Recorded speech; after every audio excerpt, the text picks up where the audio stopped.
नमस्कार मैत्रिणींनो, आज आपण बनवूया अजिबात कडू न लागणारी कारल्याची भाजी। सर्वप्रथम कारले 2 भागामध्ये कट करून त्याचे बिया सेपरेट काढून घ्या। त्याच पद्धतीने सगळे कारले आपण चिरून घेऊया।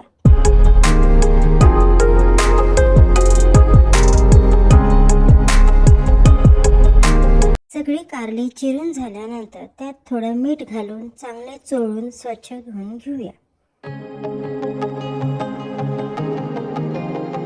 धुवून झाले की ते पाणी फेकून त्यात दुसरे पाणी घालावं। त्यात थोडं मीठ, हळद आणि ते गॅसवर 5 मिनिटांसाठी बॉईल करायला ठेवावे। कारली बॉईल होत आहे तोपर्यंत आपण भाजीसाठी मसाला तयार करूया। त्यासाठी आपल्याला लागणार आहे खोबऱ्याचे काप, शेंगदाणे, अख्खे धणे आणि जिरे।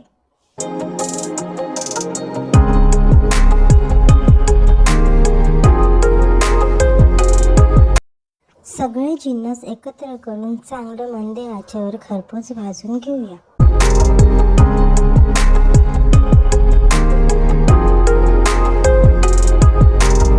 चांगले भाजल्यानंतर ते सगळे जिन्नस आपण एका डिशमध्ये बाजूला काढूया। आपली कारली चांगली बॉईल झाली आहे। ते पाणी बाजूला काढून गार पाणी वतून ते आपण चांगले धुऊया। धुतल्यानंतर कारलीचे बारीक बारीक काप करूया।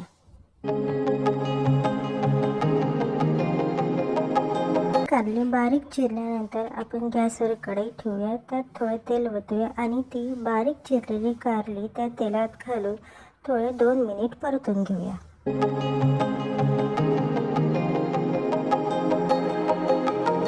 कारली तेलामध्ये थोडा वेळ परतू द्या, तोपर्यंत आपण मसाला वाटून घेऊया। चला, मसाल्यामध्ये आपण खोबरे, शेंगदाणे, धणे, जिरं, थोडी कोथिंबीर, लसूण, कढीपत्ता आणि त्यात थोडं हळद, लाल तिखट आणि चवीपुरते मीठ घालून सगळे जिन्नस वाटून घेऊया।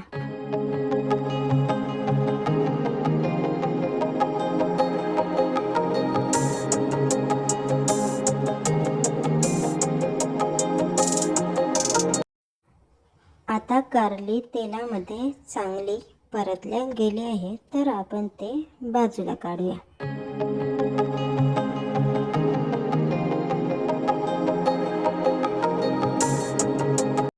परत कढईमध्ये थोडं तेल घालून त्यात चिरलेला कांदा घालून मऊ होईपर्यंत परतूया। त्यानंतर त्यात 2 मिरची घालूया आणि छान परतूया। परतून झालं की त्यात वाटलेला मसाला घालूया।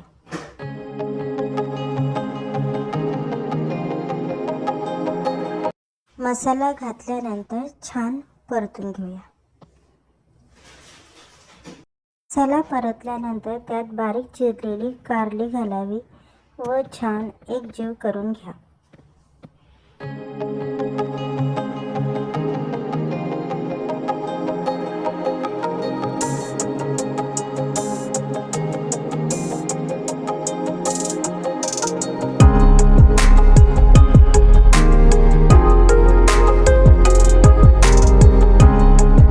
नंतर त्यात थोडं वरून चवीपुरतं पीठ घालावे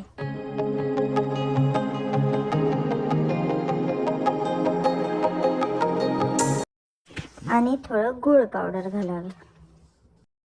चांगले परतून 5 मिनिट शिजू द्यावे।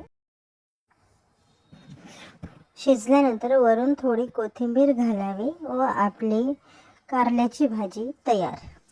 रेसिपी आवडल्यास सबस्क्राईब करायला विसरू नका आणि बेल आयकॉनवर टिक करा आणि लाईक, शेअर आणि कमेंट नक्की करा। धन्यवाद।